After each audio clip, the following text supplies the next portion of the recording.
The human fleet advanced into the heart of darkness with weapons blazing and spirits unbroken.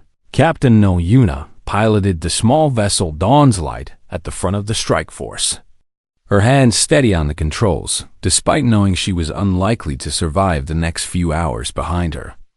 A device created by Dr. Beak's team hummed with barely contained energy. It was humanity's last hope, and probably her final act.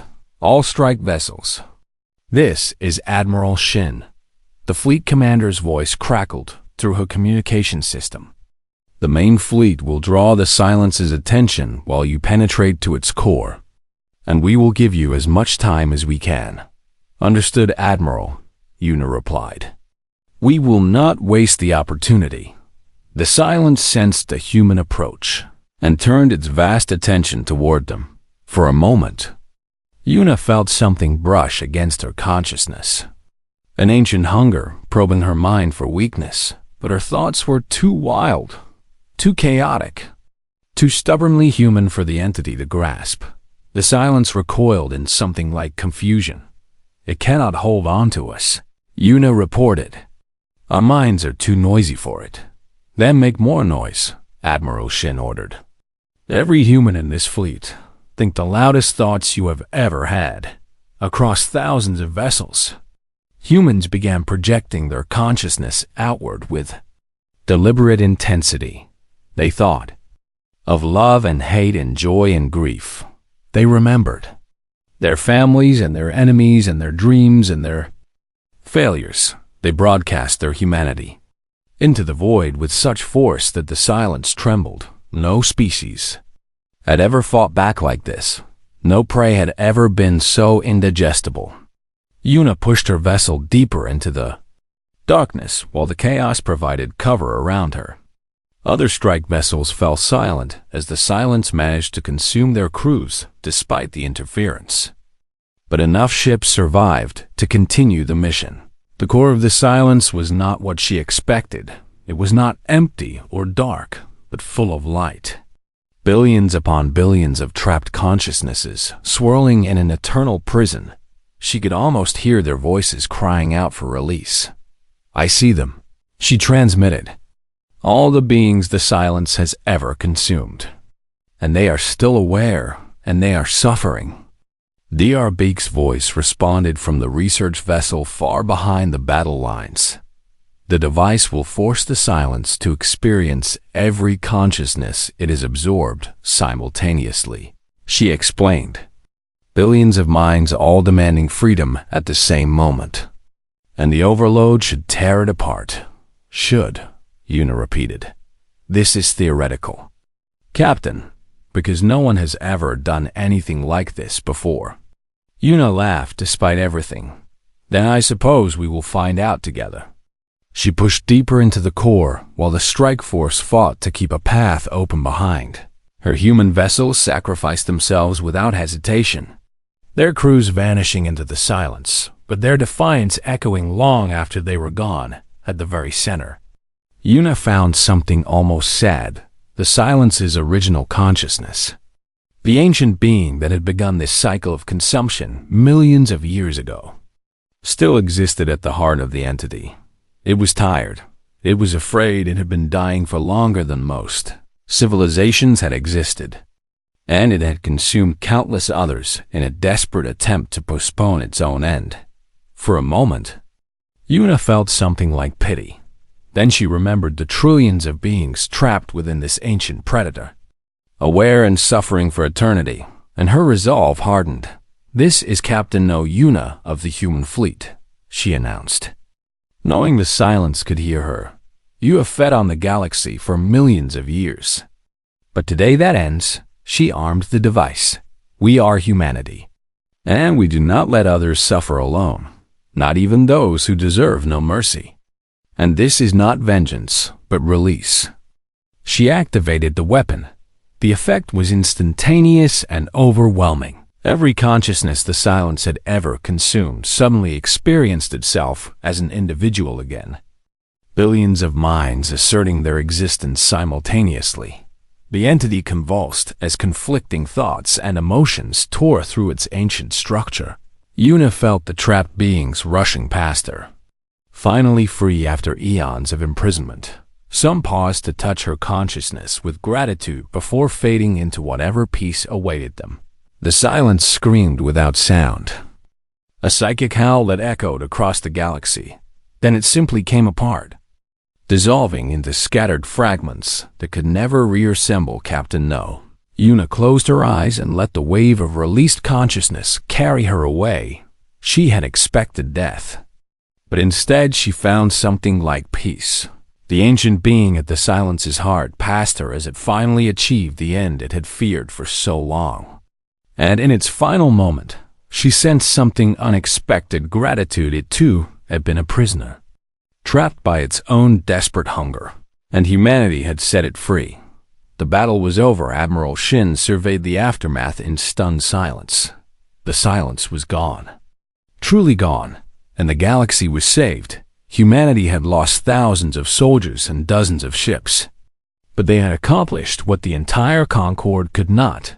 3 months later, at Nexus Station, the Galactic Concord convened to formally acknowledge what humanity had done. High Arbiter Valathos, ancient and humbled, stood before the assembly as President Chai Min-jun entered the chamber.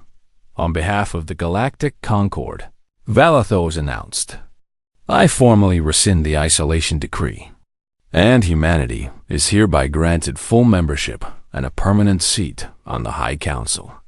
The assembly responded with silence. Uncertain how to react, President Chai stepped forward and addressed the gathered delegates. "We accept your offer," she said, "but we have one condition." Valathos inclined his crystalline form. "Name it." "The Concord's historical records must acknowledge the truth of what happened," Chai said firmly. "That humanity was exiled out of fear, that we were abandoned and forgotten, and that when the galaxy needed saving, we were the ones who answered." She looked around the chamber at hundreds of species who had once considered humans too primitive to matter. "Not despite being cast aside," she continued, "but because we refused to become what you expected us to be." Valathos nodded slowly. "It will be done." Ambassador Yoon Sirin, now elderly and walking with assistance, entered the chamber for the first time since her exile decades ago. The assembly fell, completely silent as she made her way to humanity's designated seat on the High Council. A young delegate approached her. Hesitantly, "Ambassador Sirin, how does it feel to finally be recognized by the Concord?" he asked. Sirin settled into her seat and looked around at the chamber that had once rejected her people. A small smile crossed her weathered face. We're never waiting for recognition," she replied quietly. "We were waiting for you to grow up enough to deserve us." She turned her attention to the assembly proceedings while across the galaxy, humanity continued to do what it had always done. They survived, they adapted, they helped those who needed them, and they proved, once and for all, that casting them aside had been the greatest mistake the galaxy ever made. Because humanity never forgot, but they always forgave. And that was something the Concord would spend centuries trying to understand. The human fleet emerged from quarantined space, like a storm breaking across a calm sea. Admiral Shin Ta-young stood on the bridge of the flagship Defiance, watching the Concord forces scramble to adjust their formations as humanity arrived in strength. "Admiral, the Concord commander is requesting we integrate into their defensive line," his communications officer reported. Shin smiled without humor. "Inform the Concord commander that we will not be joining their defensive line," he replied. "Tell them to stay out of our way." The Concord had been fighting the silence with the same strategies for months, forming defensive perimeters around valuable worlds and waiting for the entity to arrive. It had not worked even once. Shin had no intention of repeating their failures. "All ships, advance to attack formation," he ordered. "We are going hunting." The human fleet accelerated towards silence-controlled space, while Concord vessels watched in disbelief. No one attacked the silence. No one survived contact with it. But humanity had not survived 20 years of exile by playing it safe. Meanwhile, Dr. Beek Yunji led a scientific team aboard the research vessel Curiosity, following behind the main fleet with a mission that was perhaps even more dangerous than direct combat. "We need samples," she told her team as they approached the edge of consumed space. "We need to understand what this thing actually is before we can figure out how to kill it." Her assistant, a young researcher named Gong Taiyan, looked nervous as their vessel crossed into territory where the silence had already fed. "Doctor, the Concorde sent hundreds of research teams into this region," he said quietly. None of them returned.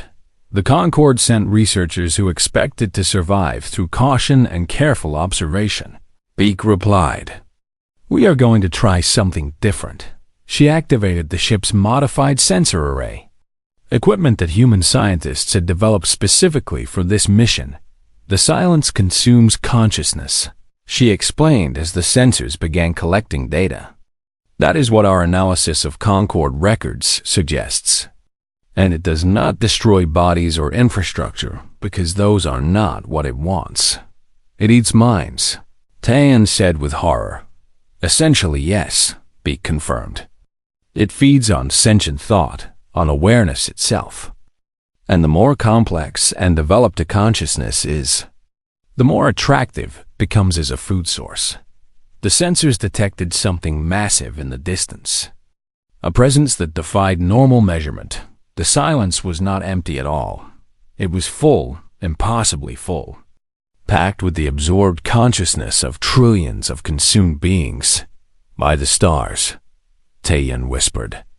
"They are still in there, trapped," Beek agreed grimly.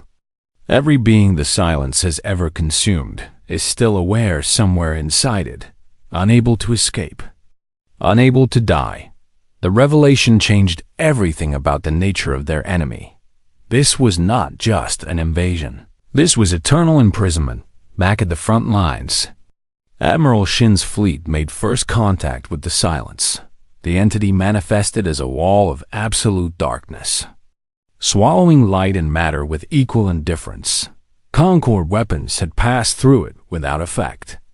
But human weapons were built on different principles.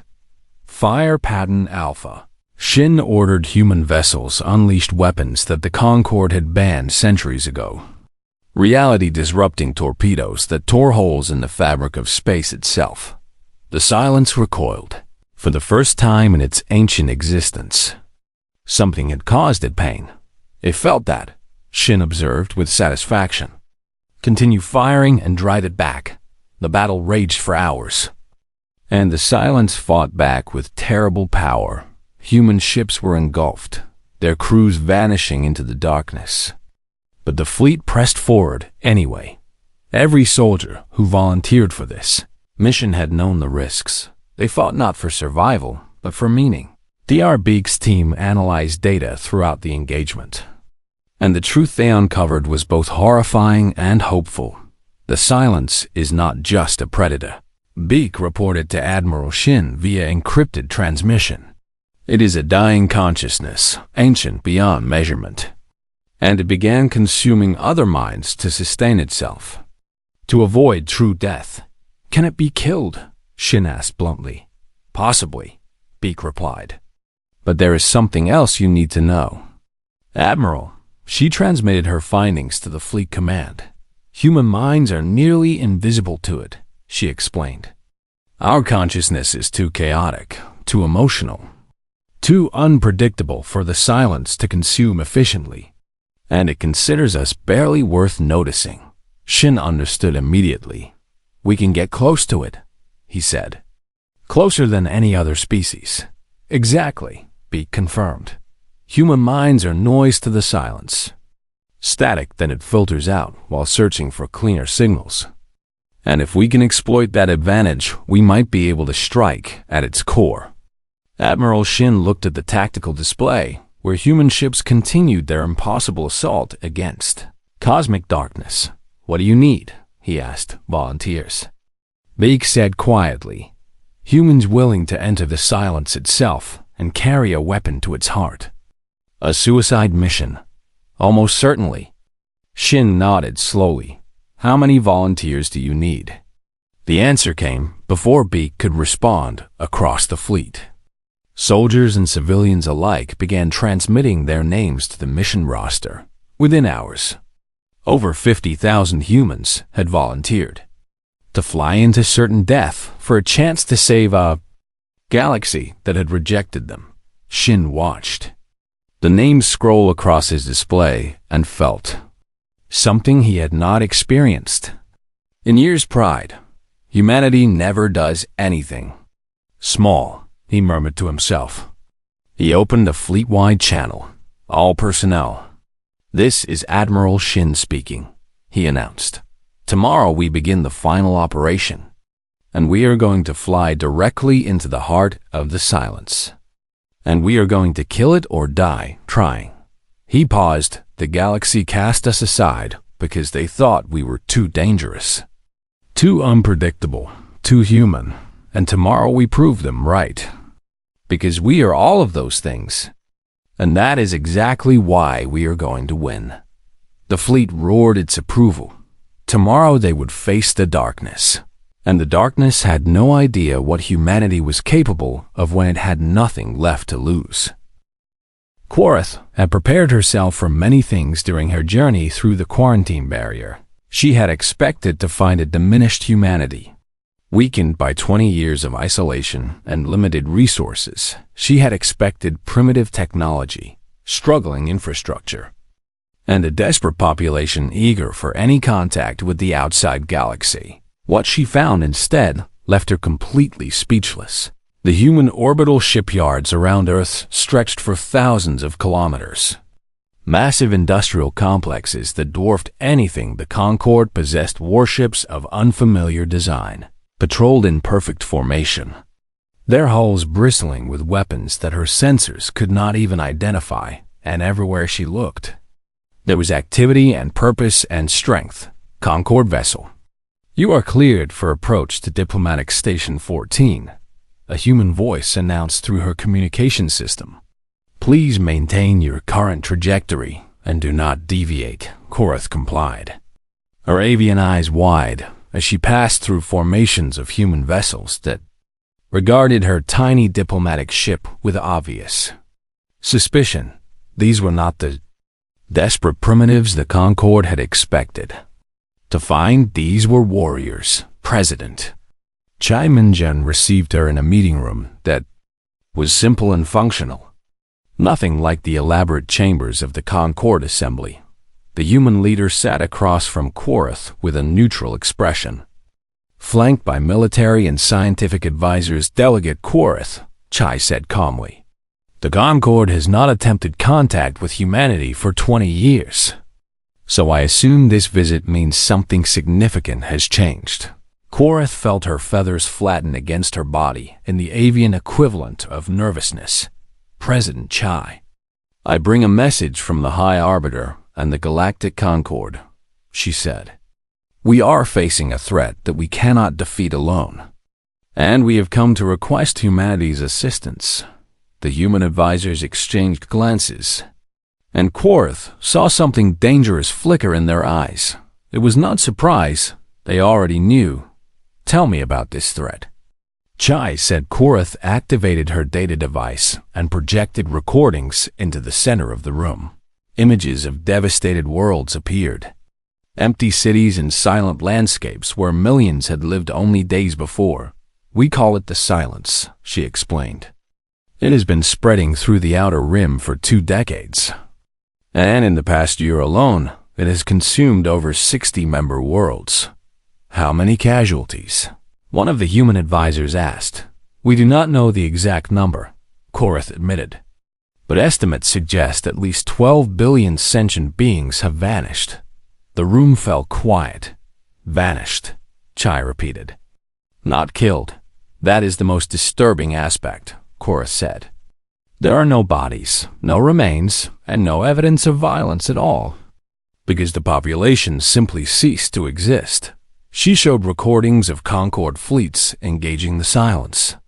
Vessels firing weapons that seemed to pass through the entity without effect before the ships themselves were engulfed and their crews disappeared. Your weapons are useless against it. Chai observed, every weapon we have tried has failed. Korath confirmed, every strategy, every technology, and every alliance of species has accomplished nothing. She lowered her head in a gesture of humility that was uncomfortable for her proud avian nature. The Concord is desperate. President Chai, and we have nowhere else to turn. Which is why we have come to you. Chai leaned back in her chair and studied the avian diplomat for a long moment. 20 years ago, your Concord told humanity that we were too dangerous, too primitive, and too short-lived to be worthy of galactic citizenship, she said quietly. You locked us in our own system and left us to fade away. I understand your anger. Korath began. No, Chai interrupted. You do not understand at all. Because we are not angry anymore, Delegate Korath. And we moved past anger a long time ago. She gestured toward the window, where human warships patrolled in the distance. What you see outside is what humanity built with 20 years of freedom from Concord regulations. And without your restrictions, we developed technologies you banned. We expanded to every corner of our system, and we became something you never imagined we could be. Korath felt hope stir in her chest. Then you will help us. I did not say that, Chai replied. The decision is not mine alone to make, because this is a matter for all of humanity. The debate that followed lasted for days. Human representatives from every colony and station argued passionately about whether to aid the civilization that had abandoned them. Many wanted to refuse, to let the Concord face the consequences of their arrogance. Alone, but a voice of reason emerged from an unexpected source, Dr. Beek. Yoonji was a xenobiologist who had spent her career studying the few alien samples humanity had acquired before the exile. She addressed the assembly with quiet conviction. I understand the desire for vengeance, she said. The Concord wronged us, and part of me wants to watch them suffer for it. She paused and looked around at her fellow humans. But that is not who we are. She continued. Our greatest strength has never been our technology or our aggression, because those are tools, not identity. She raised her hand toward the stars visible through the assembly chamber's windows. What makes humanity special is our stubborn refusal to let others suffer alone, even when those others do not deserve our help. Because we help anyway, and that is what it means to be human. The assembly voted. The result was closer than Korath had hoped, but decisive. Enough to matter. Humanity would help the Concord face the silence. President Chai delivered the decision to Korath. Personally, we will fight beside you, she said. But we will not fight under Concord command. Because your strategies have failed and your leadership has proven inadequate. Korath nodded quickly. Whatever terms you require. Good, Chai said. And for the first time, something like warmth entered her expression. Tell your High Arbiter that humanity is returning to the galaxy. And this time, we intend to be remembered. Korath departed with the message while behind her. Human fleets began mobilizing for war. They had been cast aside and forgotten. But now the galaxy would see exactly what it had lost, and the silence. Ancient and confident in its inevitable victory, had no idea what was coming for it. 20 years had passed since the isolation decree, and humanity had not withered as the Concord expected Commander Park Ji-hoon. No longer the young aide who had witnessed Ambassador Siren's exile, now led Deep Watch Station 7 at the edge of the Sol system. His hair had turned gray at the temples, but his eyes remained sharp as he studied the sensor readings that had kept him awake for 3 consecutive nights. Run the analysis again, he ordered his team. Lieutenant Wang Mi-Ray shook her head as she pulled up the data. Commander, I have run it 17 times already, and the results are always the same. The holographic display showed a map of the galaxy as humanity understood it from their limited vantage point behind the quarantine barrier. Dark patches spread across the outer regions. Like a disease consuming healthy flesh, 47 systems confirmed silent in the past month alone, Wang reported, and the rate of expansion is accelerating. Park leaned back in his chair and considered what he was seeing.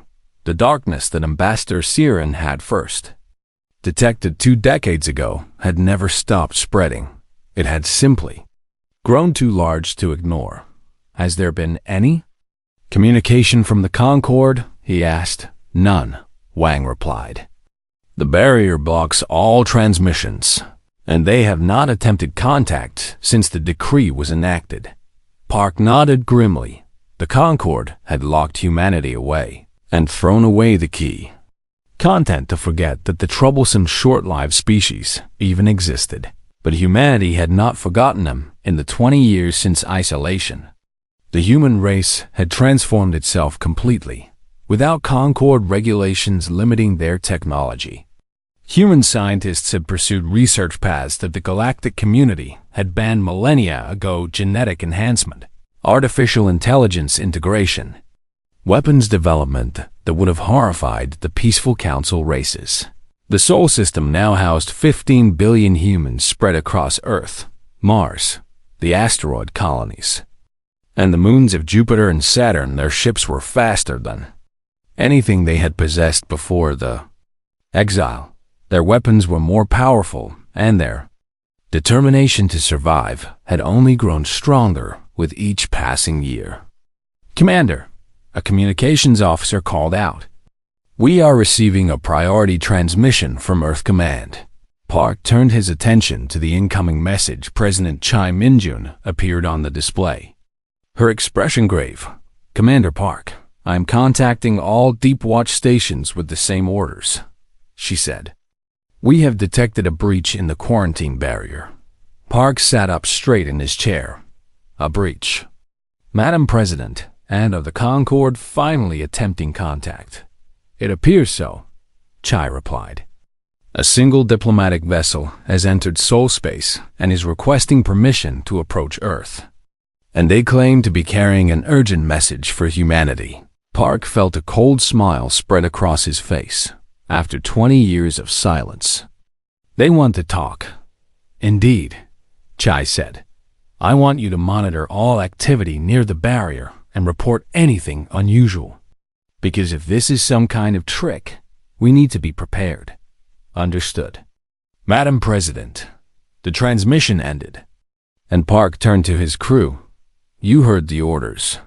So let us see what our old friends want after all this time. Far across the galaxy, the Concord was facing a crisis unlike anything in its long history. High Arbiter Valathos stood before the emergency assembly, his crystalline form dimmed with age and worry around him. Representatives of hundreds of species demanded answers he could not provide. The silence has consumed 63 member worlds, he announced, and the chamber erupted in panic. Our fleets have engaged the entities 7 times, and 7 times we have been completely defeated. What is it? Demanded a delegate from the Moravian Collective. Where did it come from? We do not know, Valathos admitted. It does not communicate. It does not negotiate. And it simply arrives, and then everything is gone. Gone how? Another delegate pressed. Valathos hesitated before answering. The populations vanish, he said quietly. Every sentient being on a targeted world simply ceases to exist. And our ships find empty cities, silent streets, and no bodies at all. Horror rippled through the assembly. Our weapons have no effect, Valathos continued. Energy weapons pass through it, and kinetic projectiles are absorbed. And biological and chemical agents are ignored entirely. Then what do we do? The Moravian delegate demanded. Do we simply wait to be consumed? A voice from the back of the chamber spoke up. Belonging to a small avian creature named Quarth. There is one option we have not considered. Valathos turned toward her with weary interest. "Speak." "Delegate Quarath, the humans," she said, and the chamber fell silent. "We exiled them 20 years ago because we feared their volatility and their aggression. But perhaps those are exactly the qualities we need now. The humans are primitives," another delegate scoffed. "What could they possibly offer against a threat that has destroyed our greatest fleets?" "I do not know," Quarath admitted. "But I know that our greatest fleets have failed, and our advanced technology has failed, and our combined wisdom has produced no solution." She looked around the chamber at her fellow delegates. "Perhaps it is time to ask for help from those we cast aside." The debate raged for hours. But in the end, desperation won over pride. Valathos authorized Quarath to travel through the quarantine barrier and make contact with humanity. As her vessel prepared to depart, the old arbiter spoke to her privately. "The humans will not have forgotten what we did to them," he warned. "No," Quarath agreed. "They will not." "Then why do you believe they will help us?" Quarath considered the question carefully. "Because I have studied their history," she said finally. "And I have learned something that the rest of the Concord never understood about them." "What is that?" "They are capable of holding grudges for generations," she said. "But they are also capable of forgiveness when it matters most. And they have a word for it in their language. One that does not translate well into any Concord tongue." "What word?" Quarath spread her wings in a gesture of uncertainty. "Compassion," she said. "And I believe it may be our only hope." She departed for Sol System while behind her. Another 3 worlds fell silent. The silence was coming, and nothing the Concord possessed could stop it. Their only chance lay with a species they had imprisoned and abandoned, and they could only pray that humanity still remembered how to forgive. Ambassador Yoon Siren stood before the Galactic Concord for the final time. Her hands clasped behind her back and her spine perfectly straight despite the weight of what was happening. The chamber stretched impossibly high above her, designed to humble lesser species. And 847 different races watched from their designated platforms as the High Arbiter prepared to speak. Valathos was a crystalline being, ancient beyond human comprehension, and light refracted through his towering form in patterns that most species found hypnotic. Siren found them irritating. "The Concord has reached its decision," Valathos announced, his voice resonating through translation devices in 17,000 different languages simultaneously. "Humanity is hereby denied membership and will be confined to their home system under the isolation decree." Effective immediately, a murmur rippled through the assembly. Though Siren noticed it carried more relief than surprise. They had been afraid of humanity from the very beginning. She remembered the first contact 2 centuries ago, when human vessels had stumbled into Concord space and the galaxy had reacted with a mixture of curiosity and horror. Humans lived such brief lives, barely a century if they were lucky, yet they bred quickly and spread faster than any species the Concord had encountered. They were emotional, unpredictable, and capable of both tremendous compassion and terrible violence. Sometimes within the same individual, the Concord had studied humanity for 200 years and concluded that such a species could never be trusted with galactic citizenship. "Does the human representative wish to speak before departing?" Valathos asked, and Siren could hear the dismissal in his tone. He expected her to beg, to plead, to make one final desperate argument for her people. Instead, she smiled. "I have only one thing to say," she replied, and her voice carried clearly through the vast chamber without any need for amplification. "You have made a mistake today, High Arbiter, and one day you will understand exactly how great that mistake was." Valathos's crystalline form flickered with what might have been amusement. "Is that a threat?" "Ambassador." "No," Siren said calmly. "It is a promise. And not the kind you are imagining. She paused and looked around the chamber at the hundreds of species who had voted to cage her people like dangerous animals. You think we are too volatile, too primitive, too short-lived to matter, she continued. You see our brief existence as a weakness, our emotions as a flaw. Our determination is stubbornness. She shook her head slowly. You have made a mistake you will live to regret, and we will live to prove it. But not in the way you fear. She turned and walked toward the exit without waiting for a response. The Concord guards, towering insectoid beings in ceremonial armor, moved to escort her. But she needed no guidance. She had walked these halls for 30 years as Earth's voice in the galaxy, and she knew every corridor by heart at the doorway. She paused and looked back one final time. When the day comes that you need us, she said quietly, and it will come. We will remember this moment, but we will still answer your call, because that is what humans do. Then she was gone, and the chamber erupted in confused whispers. The isolation decree was enacted within hours. A barrier of Concord technology surrounded the Sol system, preventing any human vessel from leaving and any outside vessel from entering without authorization. Humanity was effectively imprisoned in their own home. Saren watched from her diplomatic vessel as they approached the shimmering wall of ice, energy that would separate her people from the rest of the galaxy. Her aide, a young man named Park Ji-hoon, stood beside her with barely contained anger on his face. How can you be so calm? He demanded. They just condemned our entire species to isolation. Siren turned to look at him, and her expression softened. Because I know my people, she said simply. The Concord thinks this barrier will contain us, that we will wither and fade without access to their technology and their trade routes and their precious guidance. She gestured toward the barrier ahead of them. They have never understood humans at all. The vessel passed through the barrier, and Siren felt a strange sensation as Concord space fell away behind them. They were home now, truly home. With nowhere else to go, what do we do now? Park asked quietly. We survive, Siren replied. We adapt, we grow, we become something they never imagined we could be. And when the time comes, we show them exactly what they threw away. The vessel continued toward Earth, but as it traveled, the communication systems picked up something strange. Park frowned at his console and adjusted the sensors. Ambassador, I am detecting unusual readings from the outer rim. What kind of readings?